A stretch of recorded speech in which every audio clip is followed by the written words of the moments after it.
The Living Zen-podcast is a gift from the members and associates of the Victoria Zen Centre to you. If you enjoy it, please be sure to let your friends know about Living Zen. If you'd like to support our community, download the Living Zen-podcast app for iPod, iPhone, and Android. One of the most meaningful ways to show your support is by becoming a part of our Sangha as an associate. Your commitment of $10 a month will ensure that offerings like the Living Zen podcast and our online e-Zendo will continue to be available around the world to everyone with an interest in truly living Zen. To become an associate, please visit our website at zenwest.ca and click on Become an Associate. Many more Zen Talks are available for purchase on iTunes and Amazon.com. Just search for Venerable Eshu Martin. These talks are also available for free on our website to all members and associates of the Victoria Zen Centre. Thank you for listening, and thank you for your support.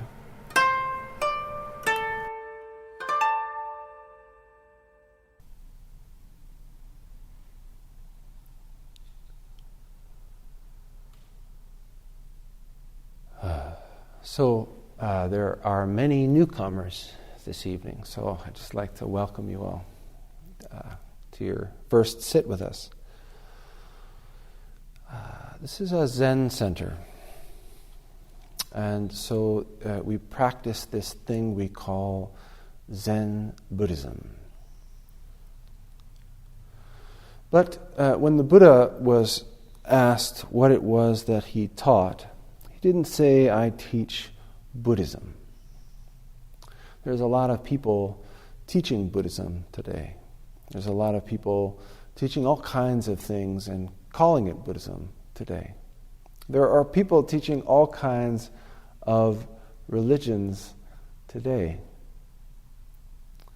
But when the Buddha was asked, "What is it that you teach?" he replied, "I teach suffering and the end of suffering." Over the 2,500 years since the time of the Buddha, all kinds of religious traditions, ritual forms have sprung up around this practice of investigating the teaching of suffering and the end of suffering. Teachers from all kinds of different countries and different backgrounds have used this form, have used these different ways of approaching meditation practice, this investigation, to point us more strongly or to direct us more clearly in the direction of realizing our true nature, of realizing what it is to be liberated from suffering. But in virtually every case, if what we're talking about is the teaching of the Buddha, you're going to find yourself sitting down on a cushion in a quiet room, or maybe in a chair if a cushion is too uncomfortable.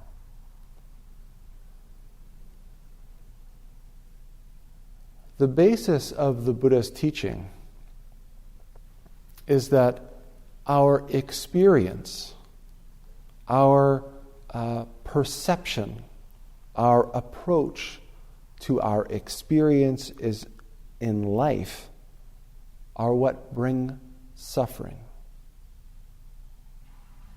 Events, activities, situations, and relationships in life are by their nature transient, which is to say that they arise, they exist for a time, they begin to deteriorate, and then they dissolve, they disappear entirely. The Buddha taught that everything in this cosmos, from the smallest speck, atom,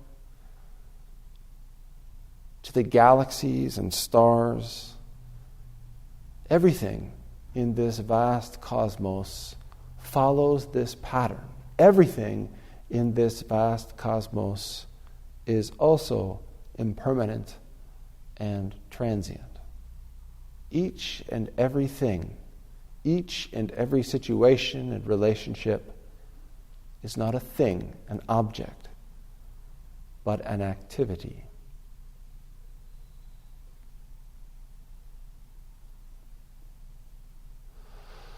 But when we take the time to investigate how we perceive things, how we look at things, how we experience things, how we relate to things, we find that for the most part, our attitude, our perspective is inconsistent with this very simple and directly experienceable truth. This truth of impermanence is something that we can easily observe in anything that we care to apply our wits to, our senses to. But there's one thing that we sort of have a tremendous blind spot for. And that is this thing that we call a self. This thing that I refer to when I say I. For the most part, we can look around the world, we can look around in our lives, and we can see the impermanence, we can see the transience. We can see how our jobs have changed, and our haircuts have changed, and our situations have changed.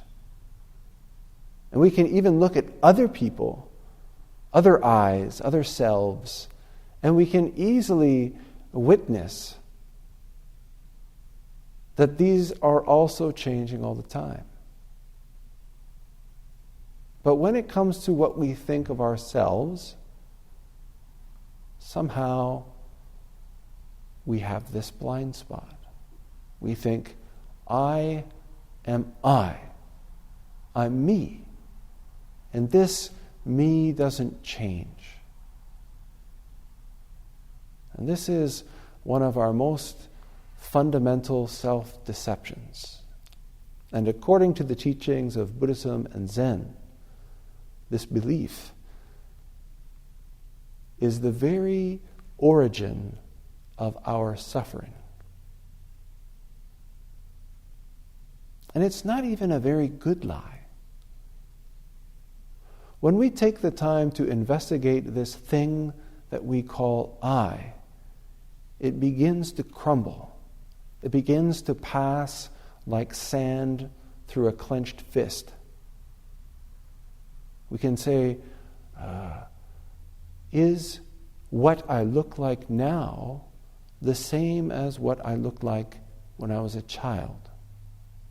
Is it the same that I will look like when I'm 60, 70, 80, for those who are 60 or 70? Are the things I think about today the things I thought about when I was 4 or 5? And are they the same as I will be thinking about when I'm 80 or 90? Are the things that I believe in the same? Are my relationships the same? Is my environment the same? Is any single cell in my body the same as when I was 5? Or will it be the same when I'm 90? Nowhere in this contemplation, consideration, do we find anything that is solid, that we can lay our hand on and say, there I am. So this practice points to this realization or accepting things as they are, that all things in this vast cosmos are activity. Nowhere in this great ocean of arising is there anything solid that we can rest upon. So, if we take this as our basis, if we take this as our beginning point, what we do when we practice this simple activity of sitting down and paying attention to this breath which is a physical manifestation of this same activity, arising, existing, decaying, dissolving, over and over and over again. What we become aware of more and more is this flow, this activity in each and every aspect of our lives. Not just as a conceptual idea, but as a viscerally known experience. We recognize that it's not just something that's happening around us, or even that's happening within us, but that this thing that we call us is also nothing other than this activity. As we deepen in our practice, as we cultivate this ability to be present, to pay attention to what's happening right in front of us, we begin to notice things. We begin to notice that there are moments where we are holding ourselves loosely, recognizing that who we are in this moment, while it's clear, is also totally impermanent. As circumstances, situations transform, we too transform.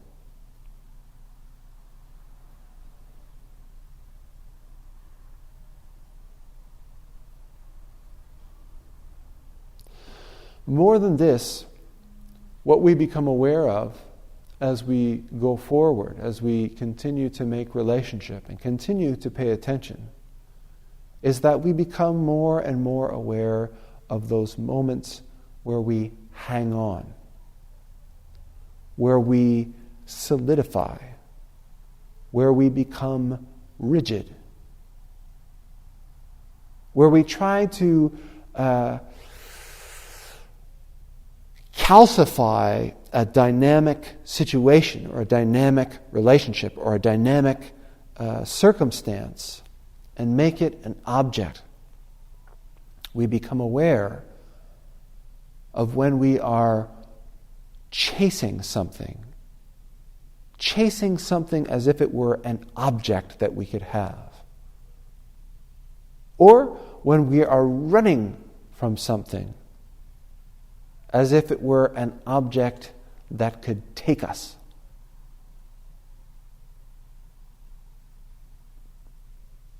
These simple practices that we engage in a formal period of practice, like sitting, chanting, walking, they're not and shouldn't be taken as some kind of holy activity, some kind of religious thing. They are immensely practical. And I hope that everybody who sits here, practices with me, understands this. Our object as we practice is not to engage in these spiritual kind of woo-woo activities, but to understand that we are breaking our human interaction down into very simple components for the purposes of investigating how we manifest. We can't make things more easy than sitting and breathing. And yet, even in this brief time we've been sitting and breathing together, we can witness that to just be sitting and breathing is a really difficult thing to do. We're all over the place, thinking about what we're going to eat next, what we're going to do next, making lists about projects we have to get started or projects we have to finish.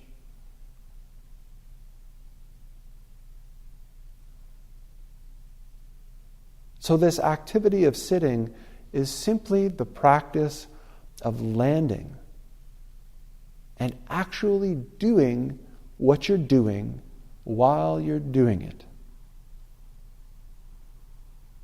We can witness that we are here for just a moment and then we disappear again, off wherever we go. When we realize that we've gone off, our practice is simply to just return to this activity of breathing.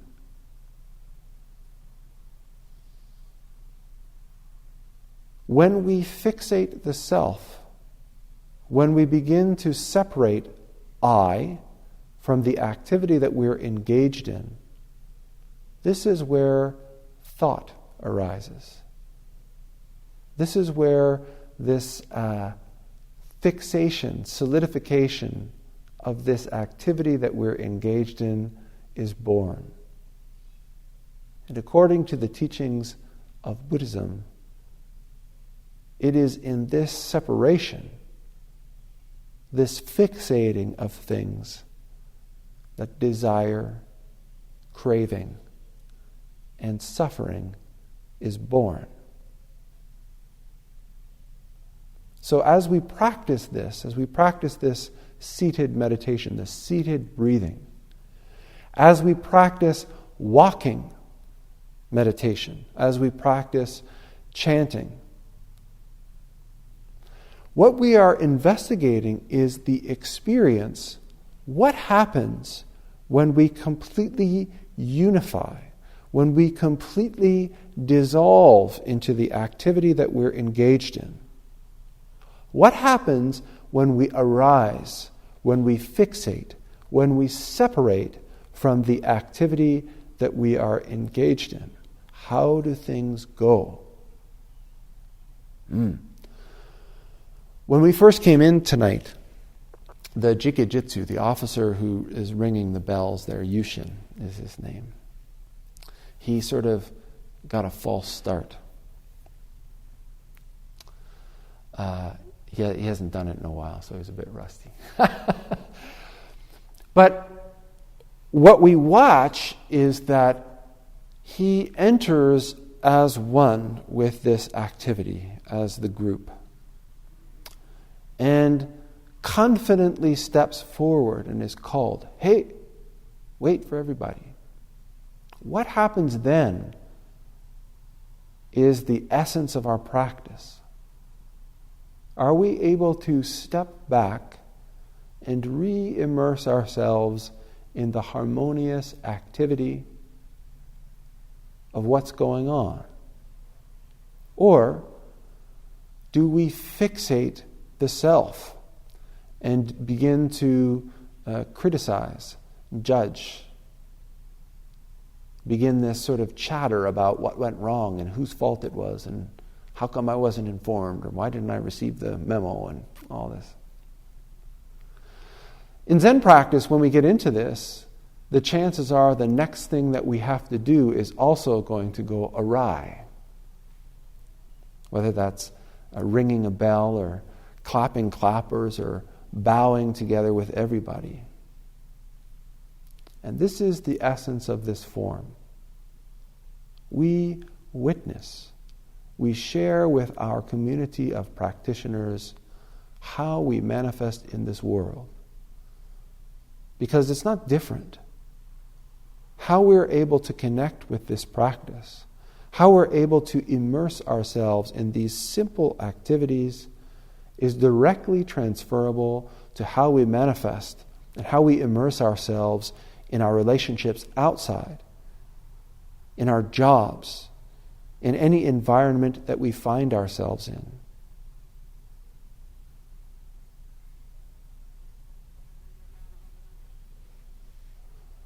What is it that you teach? I teach suffering and the end of suffering. Fundamentally, this practice is aimed at allowing us to live life better, more clearly, more freely, with more joy. But it doesn't just drop on us like from heaven. This practice is a matter of waking up. The word Buddha means the one who is awake. And it's not to worship a Buddha that we practice, but to become a Buddha.